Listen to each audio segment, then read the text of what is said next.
Coucou et bienvenue sur ma chaîne YouTube. Aujourd'hui, je te donne la recette de ce gâteau qui est incroyable.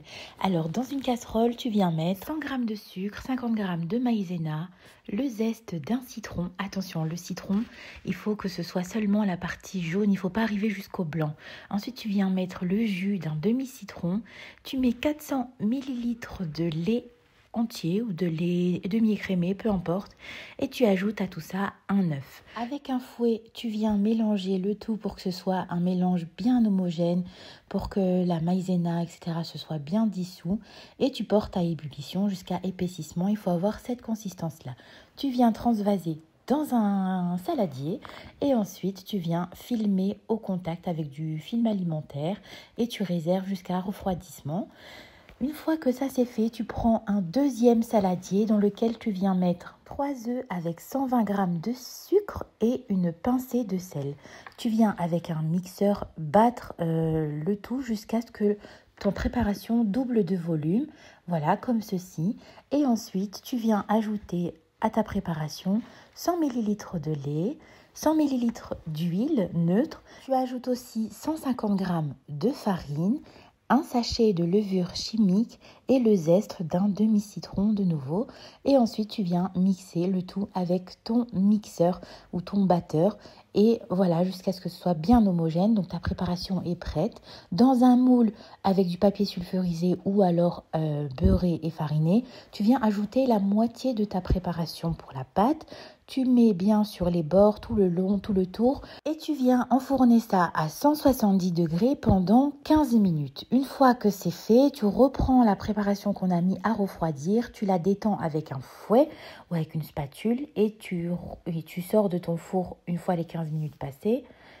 Ta préparation, tu mets tout le bord, tu remets de la pâte sur le bord tout le tour. C'est important qu'il y en ait vraiment partout sur tout le bord.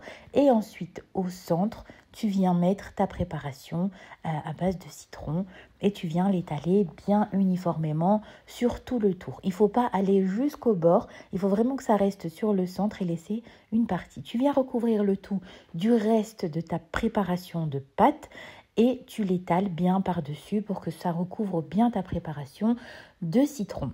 Tu mets bien partout, il faut que ce soit bien recouvert et ensuite tu viens mettre ça de nouveau 15 minutes à 170 degrés dans un four qui a été préchauffé. Et voilà le résultat. Tu laisses refroidir avant de démouler, c'est très important. Et une fois que c'est bien refroidi, tu peux démouler.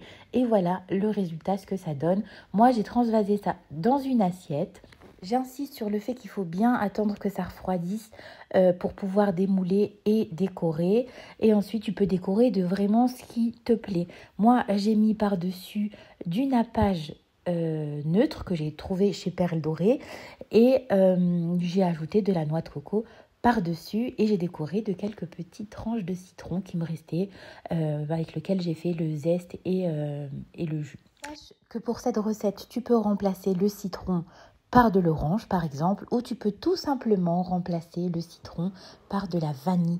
La prochaine fois, je pense que je le ferai à la vanille, ça a l'air vraiment bon. Cette recette-là, elle se rapproche beaucoup d'une grande pâtisserie sur Alger, donc c'est la Maison Serrir. Et ce gâteau-là est vraiment incroyable et je suis ravie d'avoir trouvé approximativement la même recette. J'espère que ma vidéo t'a plu. N'hésite pas à me dire en commentaire ce que tu en penses et j'espère que tu le referas chez toi parce qu'il vaut vraiment la peine d'être refait et il est très rapide à faire. Regarde la moellance. Pense à t'abonner pour ne pas rater les prochaines recettes et à partager avec tes amis ou ta famille pour qu'ils puissent te le refaire. J'espère que ma vidéo t'a plu. À bientôt. Bisous.